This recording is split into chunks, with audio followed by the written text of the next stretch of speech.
Hi guys, if your Instax Mini 8 is showing you an S in the film counter window, don't worry, it usually does not mean the camera is broken.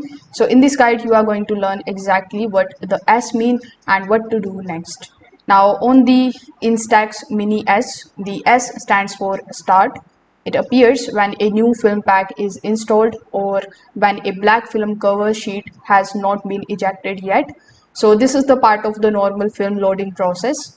So in order to basically remove it, you just have to turn the camera on. Afterwards, you just have to simply press the shutter button once. The camera should automatically eject the black plastic cover sheet. After that, the counter changes from S to 10, and that means the camera is ready for real photos.